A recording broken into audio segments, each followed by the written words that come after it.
안녕하세요. 김효석입니다. 오늘 소개할 책은 작고 멋진 발견이라는 책입니다. 왜 맥도날드는 버거킹 대신 바나나와 경쟁할까? 레고를 살린 건 빅데이터가 아니라 운동하다. 이런 그러니까 보통 이제 빅데이터 그래서 통계 위주로 마케팅을 짜는데 그것보다는 디테일한 부분이 더 중요하다는 것을 주장하는 책이에요. 또 이 작가 김철수님은 베스트셀러 좀 많이 내신 분인데 저도 이 전 책을 좀 읽어봤거든요. 상당히 생각이 독특하고 마케팅 전문가시더라고요. 또 겸손하시기도 하고 현재 SK에서 근무하고 계시고요. 저자 소개가 어디 갔지? 일단 나중에 소개해드리겠습니다. 우리는 시장이 들려주는 기회의 신호음을 듣고 있는가? 이렇게 화두를 던져요. 정말 그럴까요? 너무 데이터 위주로 가는 거 아닐까요? 고객의 말과 행동에서 그들이 진정으로 기대하는 바를 발견할 수 있을까요? 중요한 건 침묵의 목소리라는 거죠. 어제 봤더니 댓글 부대에 대해서 뉴스 보도가 있더군요. 댓글을 쓰는 사람은 인터넷 사용자의 1%밖에 되지 않는데 그들의 여론이 대세인 것처럼 이렇게 좀 포장됐던 게 이제 문제가 됐잖아요. 또 그런 걸 부추긴 것들. 그러니까 마케팅이나 이런 부분에서 빅데이터가 정말 중요하긴 한데 너무 그쪽에만 또 편중되면 또 안 되잖아요. 디지털과 아날로그가 공존해야 되시지. 현장에서 고객이 어떤 생각을 하고 있는지 또 어떻게 접점이 되는지라는 부분에 대해서 아주 날카롭게 그리고 디테일하게 이 책은 말하고 있습니다. 침묵의 목소리도 들어야 된다. 뭐 혁명의 시대 뭐 이런 얘기 할 때 결국 그래도 해답은 결국 사람이다라고 얘기를 하죠. 혁신의 3요소 볼까요? 기술, 비즈니스와 더불어서 그 시작점이자 중심으로 꼽히는 사람인데 그 사람이 가진 진심, 공감이 가장 중요해요. 혁명의 파도에 올라타기 위해서 준비해야 할 서핑보드는 사람이라는 이야기이죠. 탁월한 기술을 이용하는 것도 돈을 주고 제품이나 서비스를 사용하는 것도 사람입니다. 그래서 여기 이제 unmet needs라는 얘기가 나옵니다. unmet needs. 사람을 더 깊이 이해하고 고객에게 사랑받는 제품이나 서비스를 만들기 위한 철학과 방법론을 unmet needs다라고 제안을 해요. 책상 위에 좋은 성능의 컴퓨터, 빅데이터만 너무 의존해서는 안 된다. 공감, 관점, 관찰 이런 세 가지 습관이 중요하다라고 이 책은 이야기를 합니다. 자, 비즈니스 헛발질이라는 목차 재밌죠? 물속에 잠긴 결혼 사진이 제일 앞에 글을 썼는데 궁금하지 않습니까? 이 부분에서 우리가 생각을 좀 많이 하게 하는 정답은 없지만 좀 우리에게 좀 화두를 던지는 글부터 시작을 해요. 한 번 더 질문하라. 왜? 계속 우리가 왜라고 질문을 하라고 하는데 한 번 더 하라고 이야기를 하고요. 또 계속 얘기 나오죠. 당연한 것에 질문을 던져라. 혁신 요소를 디지털로 결합하라. 공감의 문을 열고 기회의 신호를 탐지하라. 또 관찰의 습관 이야기들이 이 책이 좋은 건 다양한 사례 위주입니다. 이론보다는 사례 위주라 더 믿음이 가요. 비즈니스 헛발질 도대체 무엇이 문제일까? 자, 물속에 잠긴 결혼 사진 이게 뭐냐면 버리는 거예요. 이제 결혼 사진을 없애는 거예요. 그걸 없앨 때 이혼을 했거든요. 이분이. 그래서 이제 딸의 결혼식 때 찍은 사진을 없애는데 보통은 찢어버리잖아요. 태워버리는 것까지는 좀 오바고 찢어버리는데 이분은 물에다 담근 거예요. 그래서 왜 물에다 담그냐고 물었더니 뭐라고 대답했냐면 쉽게 찍기 위해서다. 그냥 찢으면 사실 사진이 잘 안 찢어지나? 안 찢어봐서 모르겠는데 그러면 어머니 말처럼 사진을 쉽게 찢어버리기 위한 것이라면 이혼한 딸에게 필요한 솔루션은 가위잖아요. 또는 파쇄기인데 근데 가위가 없어서 이런 행동을 했을까요? 자, 인터뷰가 끝난 다음에 팀원들과 이런 뜻밖의 장면에 대해서 많은 이야기를 나눴대요. 이혼한 그녀가 100여 장의 결혼 사진을 물에 담가서 보관하는 것보다 심층적인 뭔가 이 내면의 욕구가 있지 않을까 본 거죠. 어떤 무슨 이웃은 어쨌든 서로 맞지 않는 이혼을 했지만 결혼 생활의 여운보다도 이혼 과정이 훨씬 짧았을 거고요. 뭐 서류를 작성하고 법원의 판단이 내려지기까지 사무적인 일들을 치르면서 감정은 절대되고 헤어짐 자체에만 집중하면서 정리의 시간을 못 가졌을 가능성이 높죠. 그러면 이런 걸 정리할 때 그 나름대로의 시간과 방법을 찾은 것 같아요. 그 나라의 종교적인 문화 이런 거 있잖아요. 예를 들어서 인도 같은 경우는 이제 인도인데 힌두교는 저도 봤어요. 겐지즈강에 몸을 씻는 그런 의식을 할 수도 있어요. 그 사진에 영혼이 담겨 있으니까 이걸 물에서 씻고 난 다음에 뭐 버리든 찢어야겠다. 근데 이런 얘기를 하지 않고 그냥 통역한 사람이 그냥 쉽게 찢으려고요? 라고 해석할 수도 있다는 거죠. 그러니까 그 안에 내면을 우린 모르잖아요. 근데 그 쉽게 찢으려고요 라는 그런 단어만 들어서는 안 된다. 이게 이제 빅데이터의 오류라고도 생각할 수 있죠. 고객들이 어떤 그 데이터를 남기고 기록을 남기고 설문을 했을 때 그 내면을 모르는 거잖아요. 그래서 이걸 보고 그럼 쉽게 찢으시려고요? 라고 가위나 파쇄기를 줬다. 그럼 그분은 좋아했을까라는 거죠. 고객의 데이터만 가지고 그래 쉽게 찢으려고요 라는 데이터만 가지고 상품을 제공했을 때 과연 그 고객은 좋아할 거냐. 이런 부분을 이렇게 물에 담근 사진으로 화두를 던지는 게 이 책이 참 좋았어요. 고민하자는 거죠. 너무 쉽게 결론 내리지 말고 단정하지 말자. 낡은 운동화에 찾은 레고의 기적. 여기 이제 앞에 나온 것처럼 레고를 살린 빅데이터 운동하다. 이 부분이 좀 궁금하잖아요. 이걸 좀 같이 해보려고 합니다. 2000년대 초반에 재정 위기로 파산을 걱정할 처지에 놓여 있었어요. 레고가. 브랜드 마케팅 전문가인 마틴 린드스트롬은 저서 스몰 데이터에서 레고의 마케터들이 아주 작은 실마리로부터 난관을 극적으로 돌파한 통찰의 과정을 자세히 다뤘습니다. 저는 마케팅 쪽에 공부를 했고 하기도 있는데 레고 얘기 되게 재밌어요. 자, 이게 뭐냐면 2004년에 막 마케터들이 도시를 다니는데 11살 이제 독일의 작은 도시에 11살 소년을 만난 거예요. 그래서 인터뷰를 하다가 내게 가장 소중한 물건을 하나만 보여줄래? 했는데 아주 낡은 아디다스 운동화를 보여준 거예요. 막 여기저기 때가 묻고 굽은 굽대로 닳고 막 이런 건데 이게 자기는 제일 소중하다는 거죠. 왜냐 그랬더니 한쪽 면을 보여주는 거야. 이쪽 면이 낡아서 떨어졌다는 거죠. 뒤꿈치 마모되고. 이게 자기에겐 소중하다. 왜? 이 운동화는 내가 스케이트보드를 이 동네에서 제일 잘 타는데 잘 탈 때까지 신었던 운동화다. 일종의 자기한테는 트로피나 금메달 같은 거죠. 그러니까 나는 이렇게 열심히 해서 그 결과로 운동화는 다 낡았지만 나는 스케이트보드를 잘 타게 됐다라는 이야기. 자, 이게 이제 빅데이터를 무너뜨린 거예요. 아이들은 참을성이 없어서 짧은 시간에 결과물을 얻고 싶어 하잖아요. 즉각적인 만족감만 추구한다고 믿었는데 그게 완전히 잘못된 거죠. 이 아이는 이 신발이 이렇게 닳을 때까지 자기는 열심히 했다라는 그런 결과물을 좋아했다. 그래서 레고는 빅데이터부터 얻은 결론을 이제 버리고서 새로운 시도를 하는 겁니다. 크고 단순한 블록 대신에, 그러니까 쉽게 만드는 블록 대신에 훨씬 작고 세밀한 블록 세트를 출시한 거예요. 매뉴얼은 더 복잡해졌고 블록을 완성하는데 더 많은 시간과 노동이 들이는 거예요. 자, 레고는 블록을 완성하는 것에 도전하기도 하지만 그 자체가 숙련된 기술과 통찰이다. 통찰의 상징이 된 거죠. 그 레고를 봤을 때 내가 이거를 조립하기 위해서 들인 시간, 노력을 보게 되는 거죠. 성인층까지 레고 마니아들이 생겼잖아요. 제가 단골로 가는 식당이 있는데요. 그 식당 사장님은 얼추 봐도 40대 중반인데 아주 식당에 레고로 아주 도배를 했고 레고를 팔아요. 본인이 만든 레고를 자랑스럽게 전시를 했더라고요.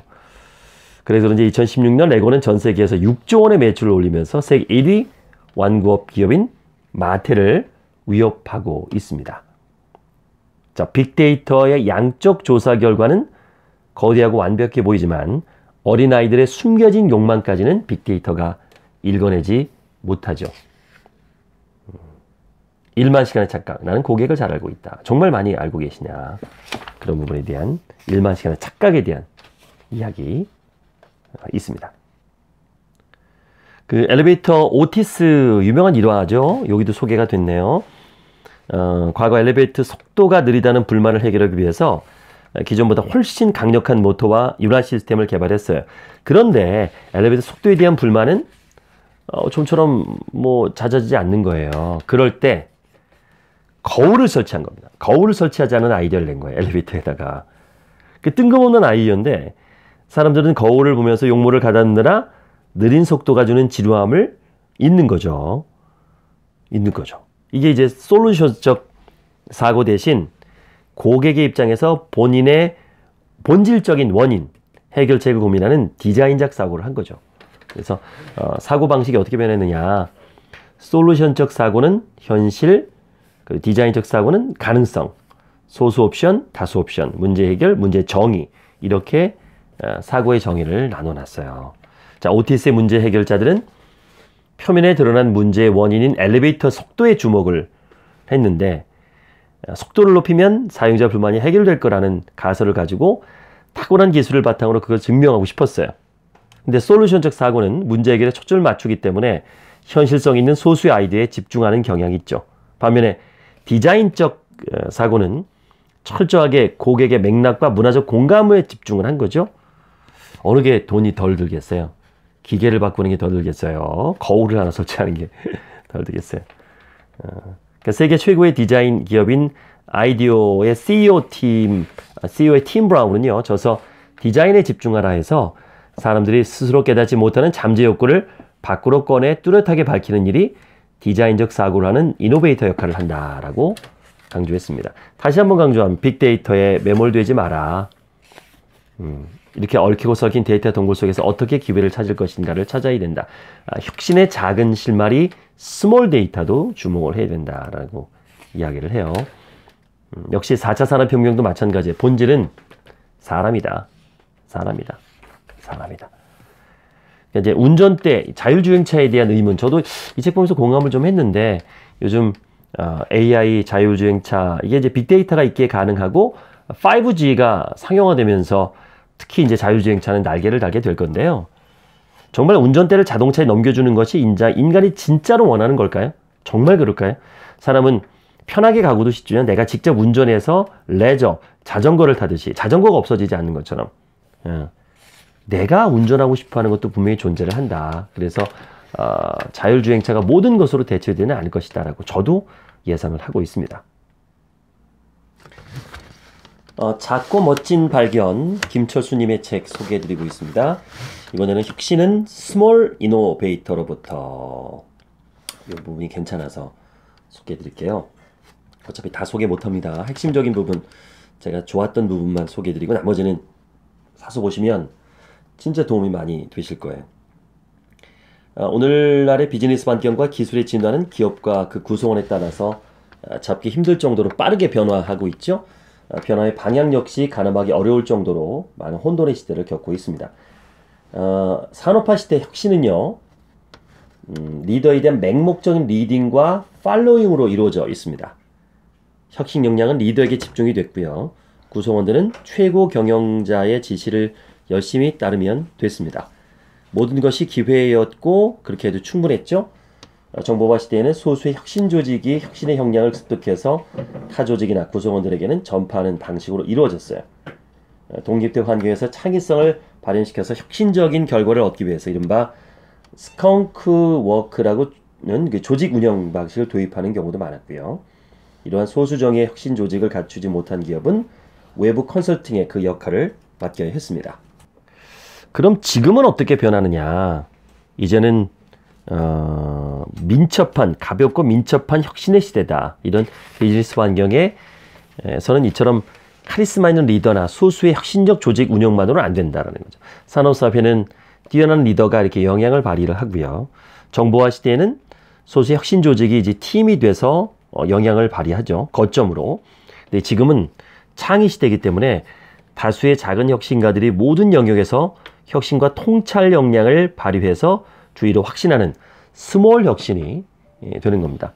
스몰 이노베이터라고 얘기를 하는데요. 그러면 기업의 리더나 구성원들은 어떻게 스스로 자신이 하는 일의 본질을 꿰뚫고 혁신성을 발휘할까요? 그러니까 드러난 팩트가 아니라 보다 깊은 곳에 존재하는 본질, 또 새로운 관점을 스스로 만들어내는 생각의 기술이 필요한 겁니다. 이게 4차 산업혁명의 핵심 역량이라고 할 수 있죠. 그런 이야기들이 이 책에 담겨져 있어요. 창의 시대, 어떻게 창의적으로 리딩할 것이라는 부분이 이 책에 담겨 있습니다. 그래서 챕터 1은 어떤 왜 우리가 스몰 데이터에 주목해야 되는가, 스몰 이노베이션이 중요한가라는 부분을 다루고 있고요. 이제 현상 속에 숨겨진 본질에 대한 이야기가 이제 나오게 됩니다. 잠재적 욕구와 현상, 이 작은 스몰 데이터가 중요하다라고 이야기하고 있어요. 또 물깃는 노동 너머에 이런 인도 마하라슈트라주의 산악지대에 대한 이야기가 있는데 우물을 만들어줬단 말이에요. 이렇게 멀리 물을 기르러 가는 게 안타까워서 우물을 만들어줬는데 우물을 안 쓰는 거예요. 펌프에 문제가 생긴 거 아닐까? 근데 제대로 작동을 한단 말이에요. 왜 그럴까? 근데 이 물을 기르러 가는 여인들이 보니까 힘들어하지 않는 거예요. 웃음이 띠치 끊임없이 수다를 떨고 그때 대원들은 머리를 한 대 얻어맞은 겁니다. 그러니까 이렇게 멀리 물 길러 가는 거를 이들이 힘들어하는 게 아니라 실제로 그 시간을 즐긴 거죠. 즐긴 거죠. 그 부분을 몰랐던 거예요. 진짜 원하는 것이 무엇인지. 그래서 욕구를 이해하는 5가지 유형을 얘기하죠. 표현의 니즈의 잠재 변화에서 잠재적 니즈와 표현 니즈. 진짜 그 안에 내가 말하는 건 뭐냐. 고객 스스로도 잘 몰라요, 이거는. 그러니까 표현은 하는데 잠재적 니즈는 자기도 잘 몰라요. 그 부분을 알아내는 것이 중요하다. 그래서 5가지로 지금 얘기했습니다. 경제적 니즈, 기능적 니즈, 또 감성적 니즈, 또 사회적 니즈, 또 문화적 니즈로 이렇게 구분을 했습니다. 표현 니즈, 잠재 니즈에서는 표현 니즈는 이렇게 경제적 니즈, 기능적 니즈가 주 요인이 되겠고요. 잠재 니즈는 감성적, 사회적, 문화적 니즈가 주 요인이 된다고 하고요. 아무래도 잠재적 니즈 쪽으로 갈수록 추상적이고 표현 니즈로 갈수록 구체적일 수밖에 없겠죠.